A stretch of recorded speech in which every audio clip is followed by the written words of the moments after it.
Merci au professeur Boussagan de cette remarquable introduction et merci aux organisateurs de me permettre de vous présenter quelques données sur les glyphlosines qui sont pour les néphrologues des médicaments qui apparaissent comme extrêmement intéressants. Alors d'abord, mon conflit d'intérêt principal est que j'ai été invitée par le laboratoire AstraZeneca, dont vous savez qu'il est l'un des vendeurs d'une des glyphlosines dont je vais parler, au congrès européen de néphrologie qui s'est tenu en virtuel cette année. Alors les glyphlosines, qu'est-ce que c'est ? En fait, c'est des très vieilles molécules. Quand je faisais mon master de recherche, je ne vais même pas vous dire le nombre d'années, sur la physiologie rénale, eh bien, on apprenait la réabsorption du glucose par le biais d'un cotransporteur qui s'appelait le cotransport sodium-glucose. Et on utilisait une molécule qui s'appelait la florizine pour aller inhiber ce transporteur quand on travaillait sur des cellules tubulaires proximales et qu'on voulait regarder comment est-ce qu'elle réabsorbait le glucose. Alors la florizine, ce n'était pas utilisable en clinique.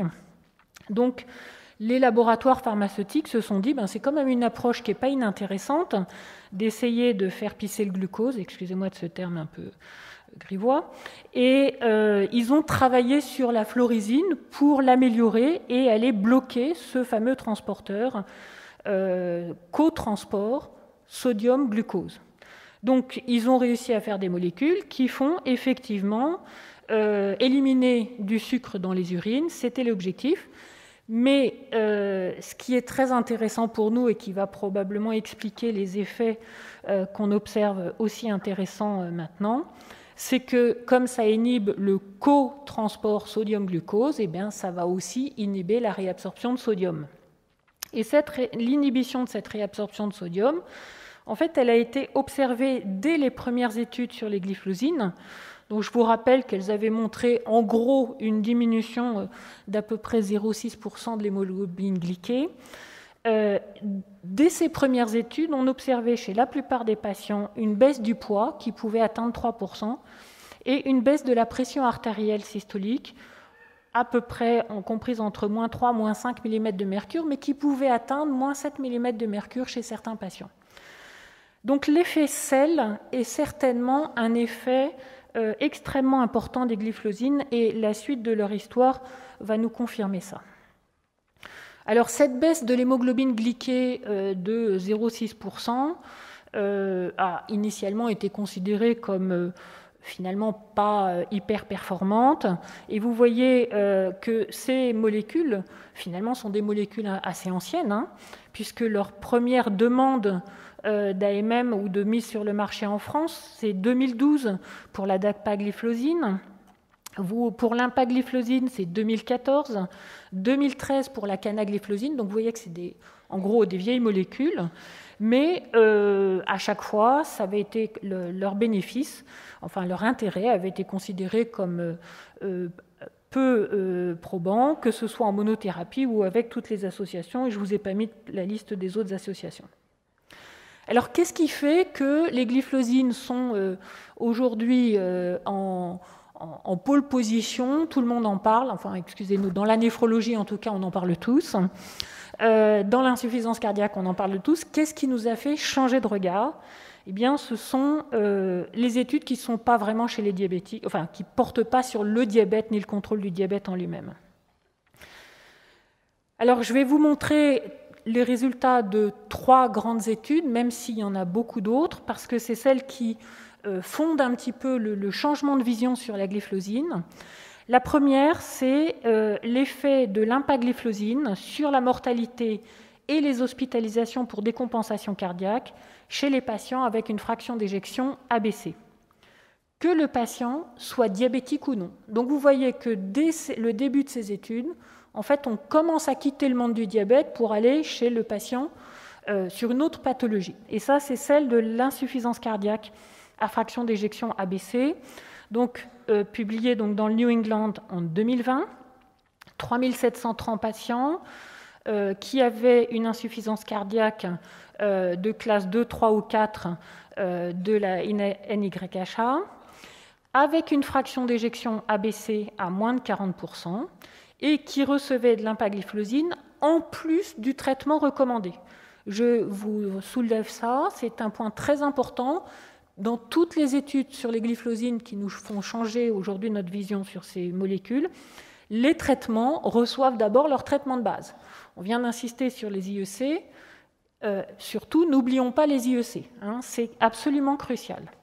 Donc, en plus de la thérapeutique recommandée pour ces insuffisances cardiaques, et vous voyez ici l'effet sur le critère principal, qui est donc un composite des décès cardiovasculaires ou des hospitalisations pour décompensation cardiaque, avec un hazard ratio à 0,75 en faveur de l'empagliflozine.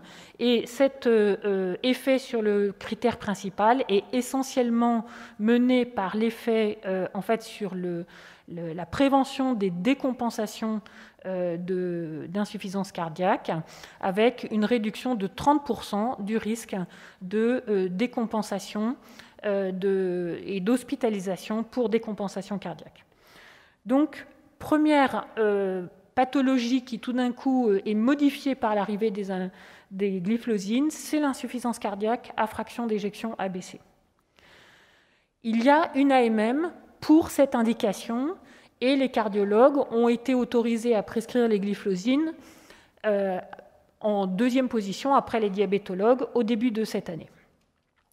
Ce qui est tout nouveau, puisque la publication date du dernier mois, c'est que cet effet de l'empagliflozine est aussi observé lorsque la fraction d'éjection est préservée. Alors ça, c'est un résultat qui apparaît comme absolument majeur, puisque vous savez que c'est une pathologie pour laquelle l'insuffisance cardiaque à fraction d'éjection préservée, pour lequel on est très démuni actuellement dans les traitements.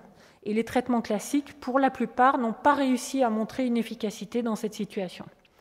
Donc là, ils ont randomisé pratiquement 6000 patients, toujours les mêmes classes d'insuffisance cardiaque, mais là, ces patients avaient une fraction d'éjection préservée à plus de 40%.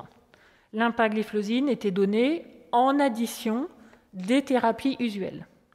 Et on a une réduction de 20% du risque de critère principal qui est toujours le décès cardiovasculaire ou les hospitalisations pour décompensation cardiaque.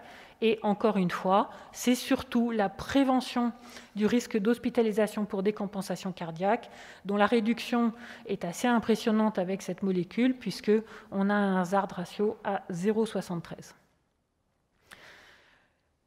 Il n'y a pas encore d'AMM dans cette situation-là, mais il est probable qu'elle va arriver relativement rapidement, parce que, comme je vous le dis, c'est aujourd'hui l'une des seules molécules qui a montré une efficacité dans l'insuffisance cardiaque à fraction d'éjection préservée.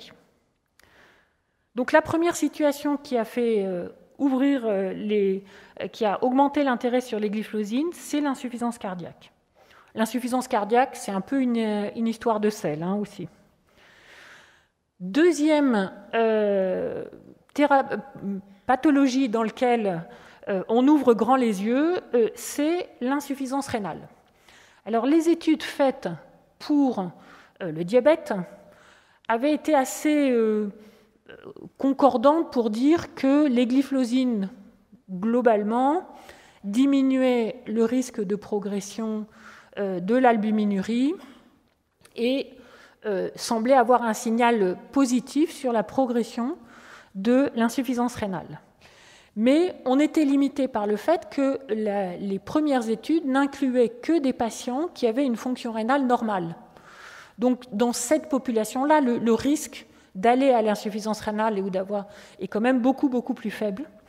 Et ce qui donc change notre regard, c'est l'étude d'APA-CKD qui, là, a inclus 4300 patients qui avaient une insuffisance rénale, puisque leur débit de filtration glomérulaire était compris entre 25 et 75 millilitres minute, et vous aviez une grande majorité de patients qui étaient au stade 3B, donc compris entre 30 et 45 millilitres par minute pour un 73 mètres carrés. Ces patients avaient une albuminurie qui était significative. Et ils ont été randomisés pour recevoir la dapagliflozine en plus du traitement maximal supporté par le patient par IEC et sartan. Donc je réinsiste, les dapagliflozines ne vont pas prendre la place des IEC et des sartans. Les glyphlosines vont être en plus, et c'est probablement avec les deux qu'on va obtenir les résultats qu'on a dans cette étude d'APA-CKD, qui, pour les néphrologues, est une révolution, puisque le critère principal qui est estimé par une aggravation rénale importante, juste une petite problématique sur la maladie rénale, voir une modification, une petite progression de l'albuminurie, c'est important, mais le point qui est le plus important, c'est quels sont les patients qui vont aller à la défaillance rénale. C'est cela qui nous pose vraiment des problèmes. Alors vous savez que plus l'albuminurie est importante, plus vous avez de risque d'aller à la défaillance rénale. Mais quand on a un critère principal qui est une progression de l'insuffisance rénale d'au moins 50%, ou la défaillance rénale, ou les décès d'origine rénaux ou cardiovasculaire, on a un critère qui est assez dur. Et là, vous voyez le hazard ratio qui est à 0,61. Donc ça, on n'a jamais eu, même les études sur les IEC, les sartans les meilleurs n'ont jamais obtenu cette réduction d'un critère principal comme ça, avec un nombre de patients à traiter de 19.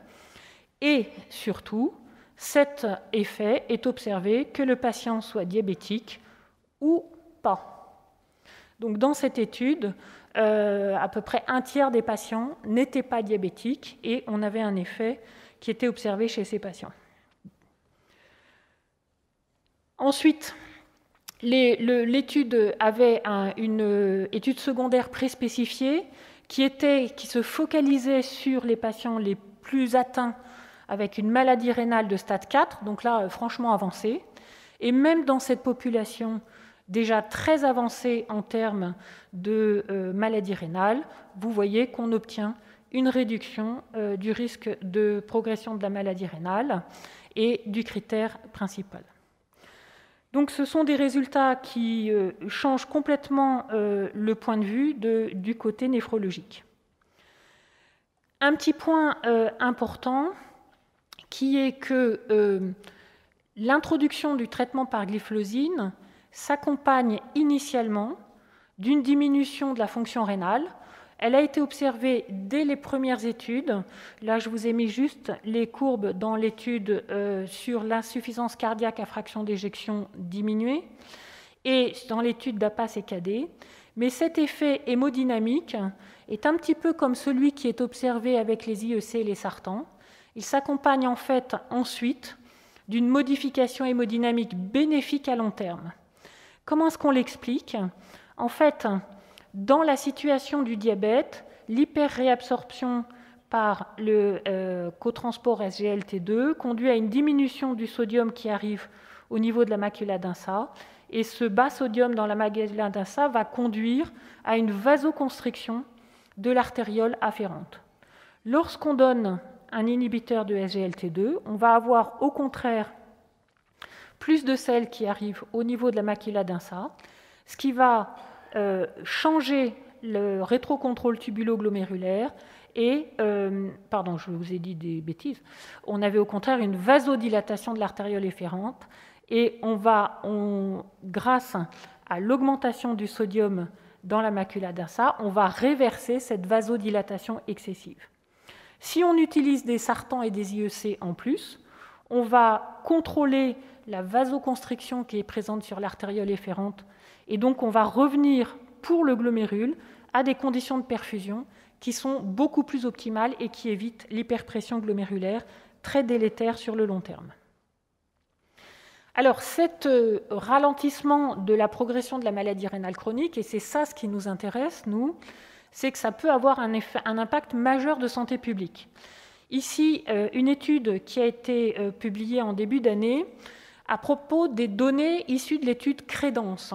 Donc, l'étude Crédence, c'est l'effet de la canagliflozine sur le diabète. Voilà la pente initiale de ce qui avait été observé avec le placebo et la canagliflozine. Dans le travail, ils ont extrapolé la suite de ce qui se passerait avec les patients. Donc le suivi s'arrête ici, et après c'est une extrapolation de quand est-ce qu'on arrive en défaillance rénale, c'est-à-dire avec un débit de filtration glomérulaire à 10 ml/min. Et vous voyez qu'il y a un décalage de près de 13 ans de la défaillance rénale. Ce décalage de 13 ans, ça potentiellement induit une économie de santé de 170 000 $ par an par patient. Pas par an, excusez-moi, mais par patient. Donc vous voyez que ça peut avoir vraiment un impact très important pour notre santé publique. Je ne sais pas si vous savez, mais l'insuffisance rénale, ça coûte 4 milliards d'euros par an à la société pour à peu près 90 000 patients. Donc on est excessivement coûteux. Et les 45 000 patients en dialyse coûtent à peu près 3,5 milliards. Donc travailler là-dessus, ça va faire vraiment des économies majeures en santé publique. Alors, chez qui est-ce qu'on peut prescrire des glyphosines? Alors évidemment, je ne vais pas me permettre de faire une recommandation générale. Ce que je peux vous donner juste, c'est le tableau qui est issu de la commission du médicament de l'assistance publique qui vient de sortir, qui a essayé de proposer des modes de prescription, parce que l'assistance publique, comme tout le monde, voit bien que ces molécules vont être prescrites de façon plus large, et donc qui a positionné, est-ce qu'il y a besoin d'ajustement thérapeutique, est-ce que c'est recommandé, est-ce que ça n'est pas recommandé, et globalement, on a peu d'ajustements thérapeutiques à faire, et les seules choses qu'on ne sache pas aujourd'hui, c'est est-ce qu'on peut le prescrire à des patients qui ont moins de 25 ml/min de débit de filtration glomérulaire. Quid des effets indésirables? Alors vous savez que comme ça fait faire pipi du sucre, on a plus de risques d'infection urogénitale dans les premiers mois de traitement. Donc ça, c'est connu. Mais il y a 4 grands effets sur lesquels je voudrais revenir. Le premier, qui est l'effet indésirable principal, c'est l'hypoglycémie, qui est observée chez 1/10, à peu près 10% des patients co-traités, surtout par insuline ou sulfamide. Encore une fois, je vous ai mis ce qui est proposé par le comité du médicament de l'assistance publique comme façon de faire pour limiter ces risques de coprescription, enfin d'hypoglycémie chez les patients qui sont traités par insuline ou avec sulfamide.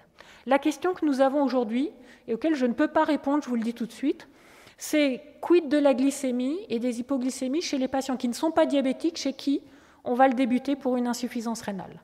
On a l'impression dans l'étude d'APA-CKD que c'est très faible, mais comme on vient de commencer la prescription, il reste encore des choses à préciser.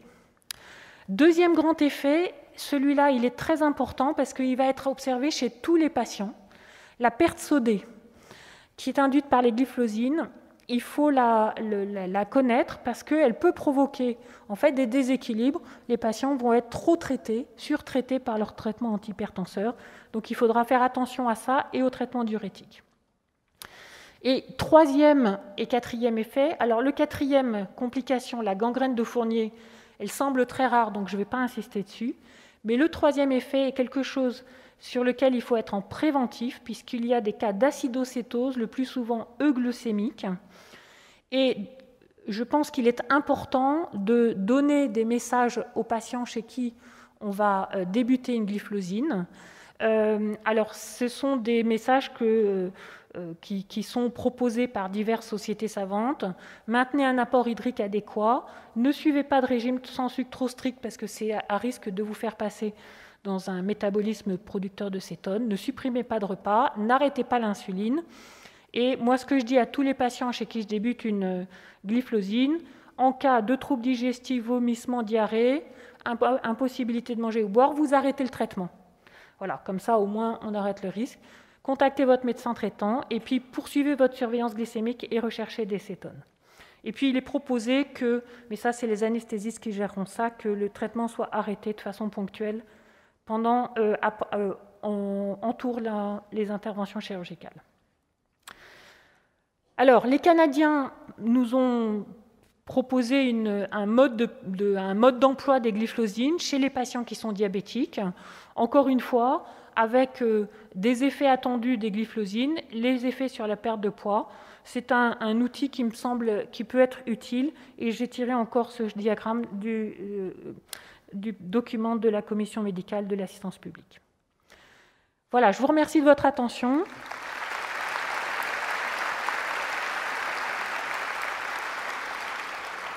Et comme je crois qu'on a dit qu'il y aurait quelques questions maintenant, je vais peut-être rester ici, si ça vous convient.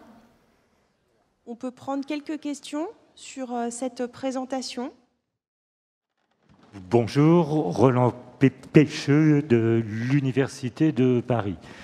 Dans votre présentation, ce que j'ai compris, c'est que, comme vous disiez, que les glyphosines faisaient uriner du glucose.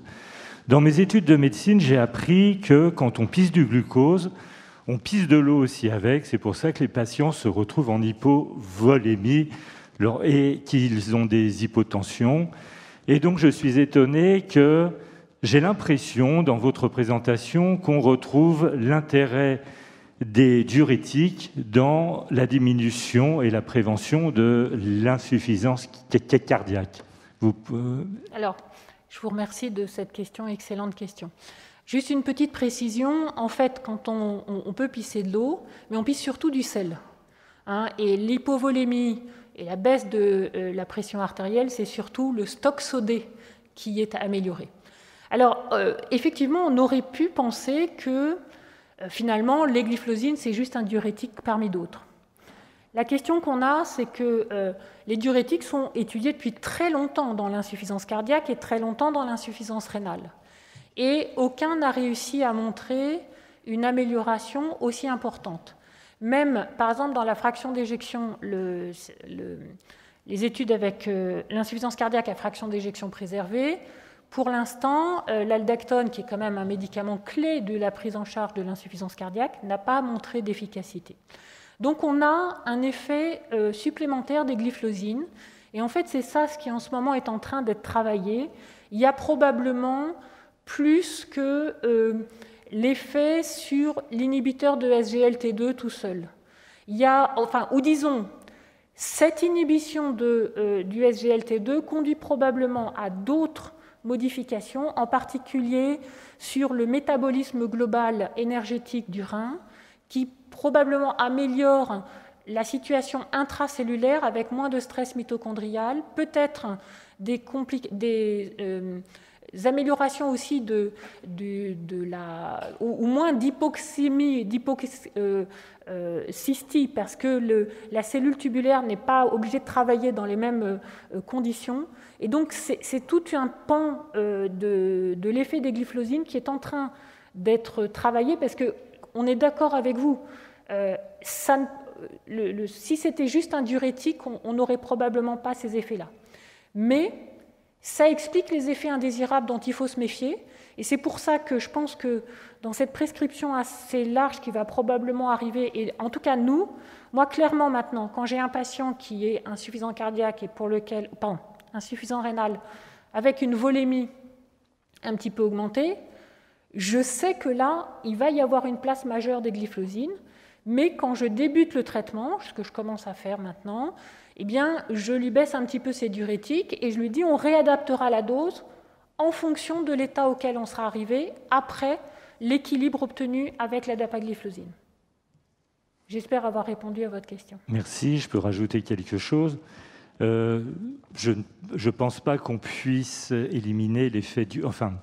Il est très important. De diurétique dans ce médicament. Ah non, mais je suis complètement d'accord avec vous. Il y a l'effet diurétique, il est très important, mais on a une part supplémentaire qu'on est en train de travailler. Et c'est pour ça, le problème est là, c'est que dans les différents articles que j'ai lus des cardiologues et des néphrologues, le mot diurétique n'est jamais employé. Là, vous ne l'avez employé qu'une seule fois, le mot diurétique, en disant attention à l'association avec les diurétiques. Vous avez employé le mot on pisse du glucose. Vous avez dit on fait baisser la volémie. Non, vous n'avez même pas dit je fais baisser la volémie. Vous avez dit ça modifie les conditions hémodynamiques. Et ces éléments de langage que j'ai lus dans les différents articles que j'ai lus à ce sujet, jamais le mot diurétique n'est employé. Et je pense que c'est vraiment un mot qu'il faut employer pour mettre en garde les médecins, parce que ce n'est pas un médicament anodin, notamment chez les insuffisants cardiaques et chez les insuffisants rénaux. Merci. Il faut faire très attention. Voilà. Merci. Alors, juste, je vous trouve un petit peu sévère. Je le sais, j'en suis très parce que vous voyez ma deuxième diapositive, c'est quand même que ça fait pisser du sodium, et pisser du sodium, ça s'appelle un diurétique. Oui, docteur Vissoc de la Drôme. J'avais une question sur la balance bénéfice-risque de ce traitement, puisque, rappelons-le, prescrire avait écarté ce médicament du fait d'une balance risque défavorable, notamment avec les effets secondaires dont vous avez parlé, acidocétose, gangrène de Fournier, etc. Et la deuxième question, c'est le coût de ce médicament. Alors, parce que les labos vont nous le faire payer, en fait, vu qu'ils intègrent dans leur coût l'économie qu'ils font réaliser à la société. Voilà, merci.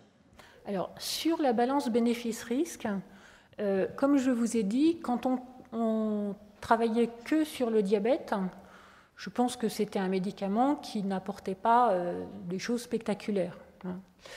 À partir du moment où on élargit la vision à la prévention de la néphropathie diabétique, à la prévention de l'insuffisance cardiaque, on est dans une autre dimension. Aujourd'hui, disons que le problème, c'est, pour vous, vous avez peut-être que quelques patients diabétiques qui évoluent vers la défaillance rénale, quelques patients hypertendus qui évoluent vers la défaillance rénale. Mais nous, ces patients, ils nous explosent nos consultations et surtout, ils arrivent à la défaillance rénale en étant âgés, polypathologiques et extrêmement difficiles à prendre en charge, avec un coût majeur de santé publique. Je vous rappelle le coût que je vous ai donné.